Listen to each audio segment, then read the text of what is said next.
All right, very good. Our last speaker before lunch is Rob Swinney. Rob is a British astronomer and military engineer. He's the Deputy Director of the Initiative for Interstellar Studies, as well as their Finance Director. He has a Bachelor of Science degree in Astronomy and Astrophysics at the University of Newcastle upon Tyne. I love the names of their universities. And his Master of Science degree in Radio Astronomy at the University of Manchester. He's a Fellow of the British Interplanetary Society, has been published in Nature and JBIS, and recently returned to the world of academia and research after a fairly distinguished career elsewhere. So I'll turn it over to Rob.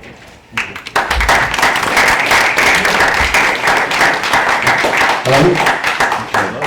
Thank you for that. I realise that I stand between you and lunch, which is always a difficult session to take. But thank you for that introduction, Les. Let's just whiz through the first couple of slides, and if I may, the next slide, please.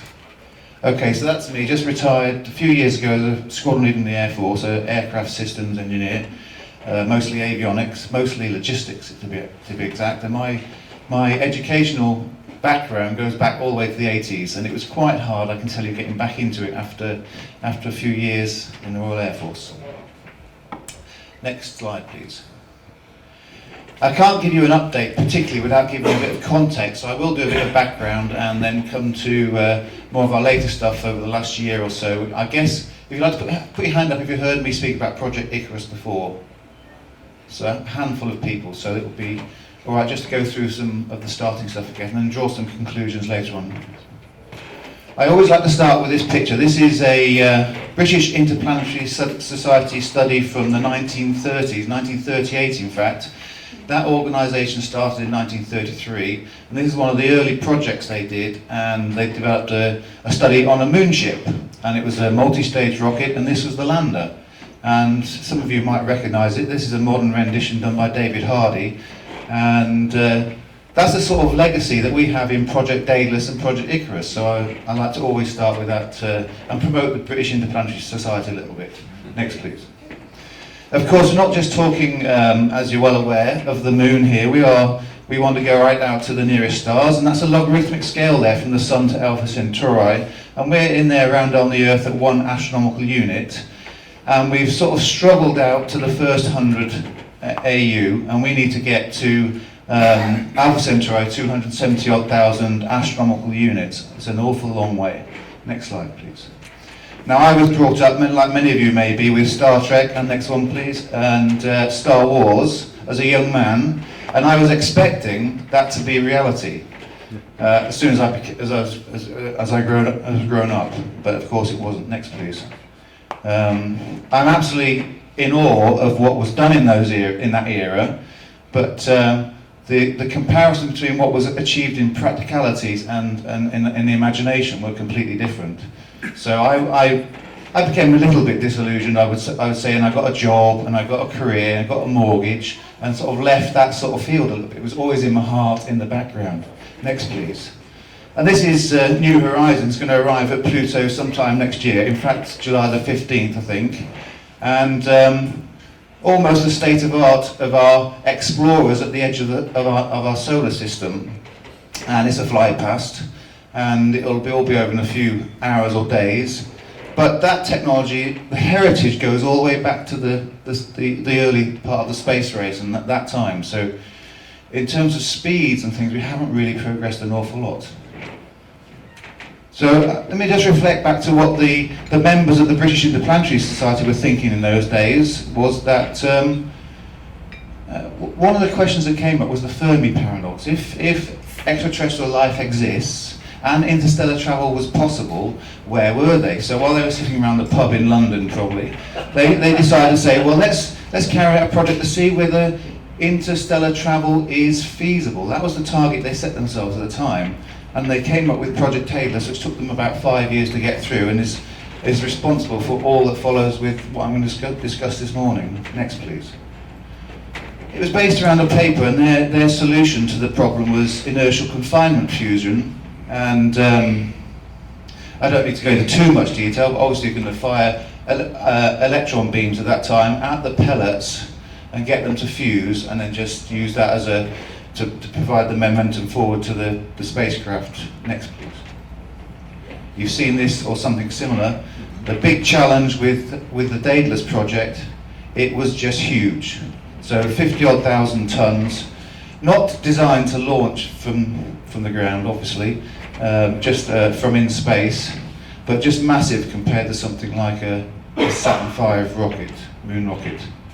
Next, please.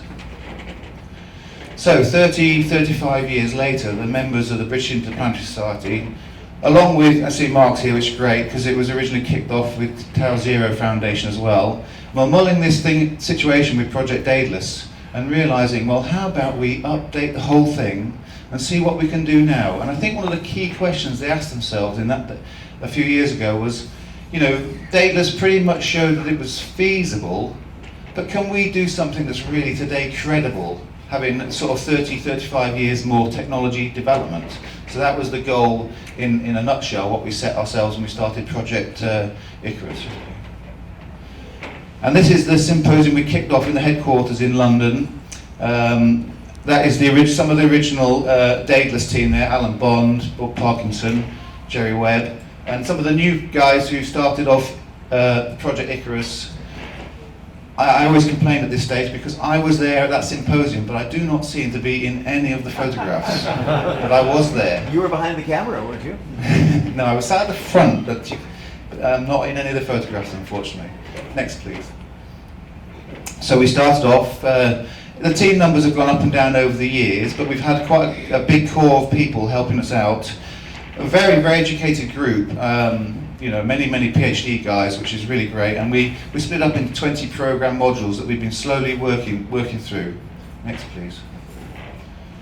We set ourselves some terms of reference, you know, basically project requirements, and you can read through them at your leisure, but I won't go into too much detail. But the idea is that Daedalus was a flyby mission. I suppose one of the key criteria we said that we needed to add into that was we needed to slow down and do some observations in situ in our target system. So that was one of the targets we set for Project Icarus.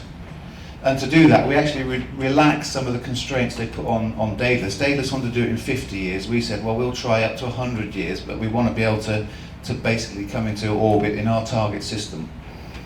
Next, please. So between 2009, or the start of 2010, and sort of, I think this was the fall of 2011, we were doing a lot of work, and we actually produced, I stopped counting after about 70 trade studies or more about particular research topics that we dug into really quite deeply. And we turned up at the 100-Year Starship Symposium in Orlando. I don't know if any of you were there. But we were all over it like a rash, basically. We had a whole load of people, the biggest group there in time. We did loads of presentations of all the work we've been doing and made a really big impact. And at the same time, we formed, I wasn't actually involved at this part, but we formed a company, a not-for-profit company, or non-profit, I think you call it, in the US, to manage. We were getting donations. We had the 100-Year Starship that we were going to bid for, so it was just a sensible thing to create that organisation. The challenge for me was, and like I say, I wasn't quite involved with that particular bit, is that the key people that formed Icarus Interstellar and the legal and all that sort of thing were the key people in Project Icarus.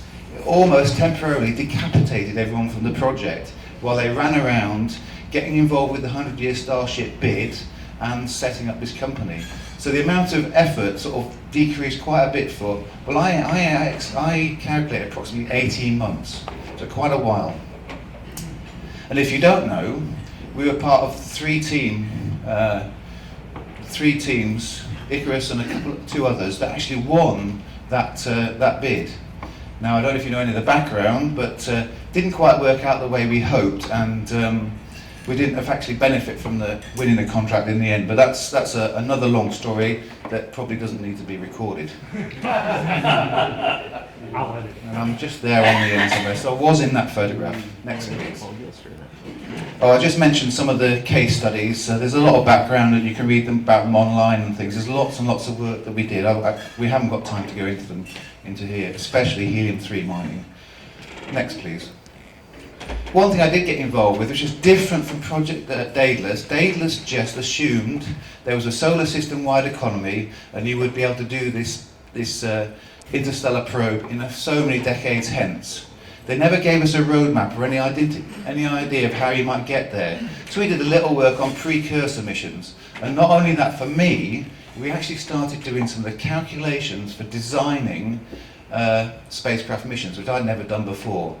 I was actually starting to put figures in equations and sizing the engine, sizing the radiators, the power requirements and all that sort of thing. So we came up with a couple of precursor missions. One built around a sort of advanced Vasimir, and then another couple designed around a sort of relaxed, smaller, Daedalus engine. So, but it was just good practice at the time, and really important. We started doing numbers. Next, please. Okay, there's the mission. Was 1 to 1,000 astronomical units was Pathfinder, then 10,000 units, and then 50,000 astronomical units. Next, please. Oh, you better click the button a couple times, thank you. Let's see what comes up. Okay, so it's just a chance to do some precursor work. Came up with steps to a Daedalus-like mission, but there was limitations and differences to what we were doing. But we managed to get a few papers published and that sort of thing. Next, please. The problem I had perceived is actually there's designs or sketches like this one, which was really great, an antimatter engine, which had no calculations behind it. So I was trying to say to guys, stop doing these wonderful illustrations because there's no backing to them. There's no design work. There's no engineering. I mean, it looks great, but let's get back to the engineering. Next, please. And the reason I can say that because in start of 2013, they invited me to be project leader. So I said, right, let's get a grip. We've had this hiatus of work from the Icarus, Interstellar, and the 100-year Starship thing. How can we reinvigorate the design work and start designing spacecrafts? That's what the people who were getting involved with wanted to do, design spacecraft. So what I did is I initiated a competition last year that ran from the start of the year to the fall, and we had a get together in October last year and came up with some designs, which is the first time we'd really put designs to paper. Next, please. There was 4. We started with 5 teams. We ended up with 4 designs that were presented. The first one was Project Resolution, which is the closest to Daedalus, so an ICF shock ignition system, single stage, but we're able to get rid of those fuel tanks when they were used up. And it's Kelvin's baby. Shane is not here to tell you more about it. Next, please. And there's just a bit of the configuration. But remember now, there are design figures and maths and engineering being put behind these designs. Next, please. Another one that came up with is based around ultra-dense deuterium. Now, who's heard of ultra-dense deuterium? Not many. Who's heard of metallic hydrogen? You know, my background was astronomy, so I've heard of metallic hydrogen, and there was some research, unfortunately, by one group that in Sweden that talked about ultra-dense deuterium. Now, the problem with ICF is getting that ignition. Now, if you've already got ultra-dense deuterium, that gives you a big step forward with the ignition system to maybe cut back on all the complexity to get something that will work quite easily. But remember, it's not been proved yet because there is only one group in Sweden that's come up with the details. So we put this one on the back burner until we wait for more research. Zen. Next, please. But what we've discovered, that if this was true, that was a real big advantage. Right, next slide, please. You'll hear more about Firefly, which is Robert Freeland's design and his team. Mainly called Firefly because there's a silicon carbide tube here with a glowing plasma in it, which obviously make it look like a firefly. But I'll let him go into more details then. Next, please. But it's based around the Z-pinch principle, which is something that occurs in nature it's quite well known. But I won't go into any more now. Robert is speaking later and we'll go into much more detail, so I'll leave that to him. Next, please. The team that won our internal competition was the GHOST team. They called themselves the GHOST team. It was a team of students from Munich University who started late and ghosted up on the inside. That's where they got the name from. But this was an ICF-based spacecraft. They did a great job in terms of the whole system.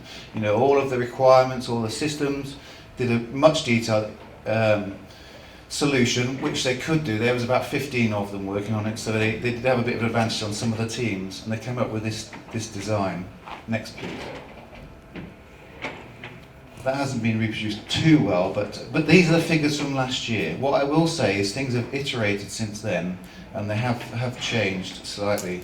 One thing you will notice is we worried about the size of the Daedalus. Unfortunately, it's just got even bigger. We are trying to break into the system, so that's caused us issues. And you'll notice the fusion scheme here is deuterium, when Daedalus was deuterium helium-3, because of the problems perceived with actually mining the helium-3 from anywhere. Next, please. So this is the team that won. So you'll recognise Andreas, here he is, and Lucas Schrenk is here as well. So a really, really good team of guys, and we're pleased to have them as part of the Project Icarus. Next, please. So what have we done this year? This is a bit of an update. Well, we have continued to iterate those designs. I tried to kickstart a competition again, but it didn't really work because we'd thinned the team out into 5 sub-teams last year, and it just made the teams too small, really. So we've had to try and curtail that idea. We just worked all year reiterating the best designs to a workshop that we had just last weekend. We had a couple of changes. We've had a team from Drexel University designing this PJMIF system, which was one gap in the propulsion systems that we were looking at, which means we've now got ICF, Z-pinch and PJMIF to actually trade down on and select from. So that's got to be done in the very near future. Next, please. Well, just a quick drawing from the cartoon from the Drexel guys.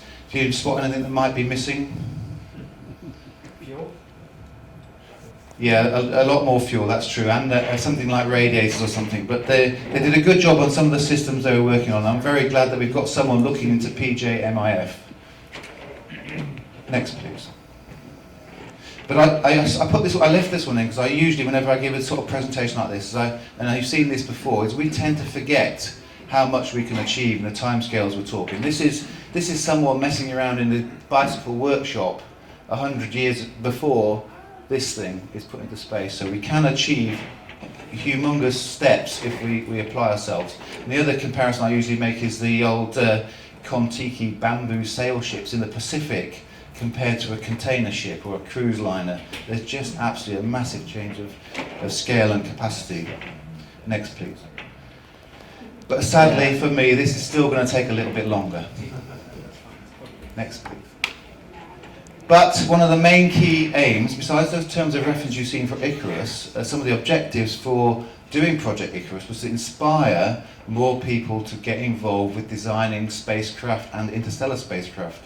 And Alan Bond has gone off to do his thing, which he perceives as the next key step in getting moving into space, is the cheaper access to low Earth orbit. So Alan Bond, who was the main guy behind Daedalus, is now working for reaction engines and trying to design this Sabre engine and put it into a single stage to orbit space plane. So a real key step. Next slide, please. And as I said, we're trying to inspire others. And if you date Project Icarus as around 2009, I believe Kelvin and Richard were talking about it in 2007. I sometimes wonder how much influence that had on the DARPA 100-year Starship process. I wonder whether the thought actually filtered across the pond somehow to maybe suggest they start that process. So in effect, all of the outcomes of that organisation and our work has just increased tremendously. We've got university teams at Munich and Drexel and Texas and elsewhere. And of course Kelvin has now started his new organisation, which is the Institute of Interstellar Studies, which is another group with more universities, etc., designing spacecraft and interstellar craft. Next, please. So I like to wind up there a little bit because I like to leave as much time as possible for questions, but I'd like to thank you for the invitation here. I would say that when Kelvin told me that it was to come here, he had lived in Reading, which is on the banks of the River Thames, He said it's the Thames Valley Interstellar Workshop. I thought he said the Thames Valley Interstellar Workshop. The next thing I find out, I'm out here. But thank you very much for your attention. I'll take questions.